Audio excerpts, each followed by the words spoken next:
Hello दोस्तों, तो आज आपको सैर कराती हूँ अपने फार्म की।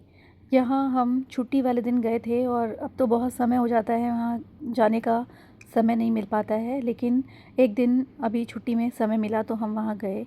तो वहाँ पे जाके हमने अपने घर के लिए कुछ सब्ज़ी तोड़ी। तो वहाँ पे सेम की फलियाँ लगी थी, तो वो ही तोड़ रहे हैं। और मैंने अपने जो शॉल मैंने ओढ़ रखा था उसी में मैं उसको इकट्ठा कर रही हूँ, और मेरे हस्बैंड जो हैं वो उसको तोड़ के फलियों को मेरे को दे रहे हैं। तो फिर उसके बाद हम कुछ सब्ज़ियाँ अपने घर से ले गए थे और वही हमने वहाँ पे जाके जो पुलाव होता है, वेजिटेबल पुलाव, वो बनाया। और मट्ठा हमें गांव से ही मिल गया था, तो हमने मट्ठे के साथ में वो चावल बनाए। तो अभी यहाँ पे मैं पुलाव बनाने के लिए सब्जियाँ काट रही हूँ। तो मौसम भी अच्छा था, धूप खिली हुई थी, तो अच्छा लग रहा था। धूप में बैठकर ही सब कुछ करने का मन कर रहा था, क्योंकि शहरों में तो ऐसी धूप नहीं मिल पाती है। तो अभी जो है यहाँ अपनी किचन में मैं पुलाव बना रही हूँ। ये हमारी फार्म की किचन है, तो हम इसमें बहुत कभी कभी आना होता है, तो इतना अच्छी तरीके से इसकी मेंटेनेंस तो नहीं हो पाती है। लेकिन ये है कि दोबारा से सब बर्तनों को फिर से धो के और फिर हमने बनाया खाना।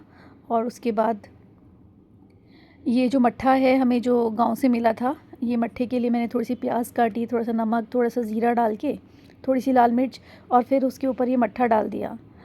तो ये मट्ठा जो है पीने में बहुत ही अच्छा लग रहा था, क्योंकि गांव का जो मट्ठा होता है वो तो बहुत ही ज़्यादा टेस्टी होता है। ऐसा मट्ठा यहाँ शहरों में मिलना बहुत ही मुश्किल होता है। तो बस अब मट्ठा भी तैयार हो चुका था और चावल भी हमारे ऑलमोस्ट रेडी थे। तो अब मज़ा आने वाला था लंच का। तो अब बच्चों को मैंने बुलाया कि आप आज आ जाओ, नीचे बैठकर ही लंच करेंगे, क्योंकि ज़मीन पर बैठकर खाने की जो प्रथा है वो पहले से ही चली आ रही है इंडिया में, और वही बहुत अच्छी होती थी। लेकिन आजकल हम लोग शहरों में अपने ज़मीन पर बैठने का जो कल्चर है वो भूल चुके हैं। तो आज मैं चाहती थी कि हम ज़मीन पर बैठकर ही भोजन करें। तो इसीलिए मैंने फिर ये जो मट्ठा था और पुलाव मैंने बनाया था, बच्चों को बुलाया, हमने ज़मीन पर बैठकर ही खाया। और अब मैं देख रही थी कि फसल कैसी हुई है। थोड़ी सी सरसों उगाई है, लेकिन इस बार की जो सरसों है वो ज़्यादा अच्छी नहीं हुई है। तो इतनी ज़्यादा खिली हुई नहीं दिखे मुझे फूल, या फिर हो सकता है कि अभी कुछ टाइम के बाद में ही इसमें ज़्यादा फूल खिलें। तो अभी बस मैं जायज़ा ले ही रही थी कि सरसों का क्या हाल है।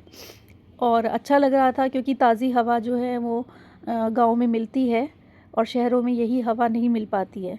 लेकिन अब हम इतने बिज़ी हो गए हैं कि हम आ ही नहीं पाते हैं यहाँ, और कभी अगर बाई चांस हम जाते हैं तो बहुत ही अच्छा लगता है।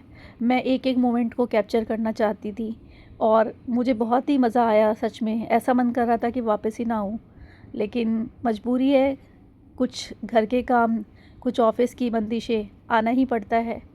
परिवार के साथ वहाँ हम ज़्यादा समय नहीं रह पाए, लेकिन जितना भी समय हमने वहाँ पे गुज़ारा बहुत ही मज़ा आया। और बहुत ज़्यादा मैंने एंजॉय किया। धूप में जाकर तो बस मैं लेट ही गई थी, क्योंकि मुझे सर्दियों की पहली धूप वहाँ पर मिल रही थी।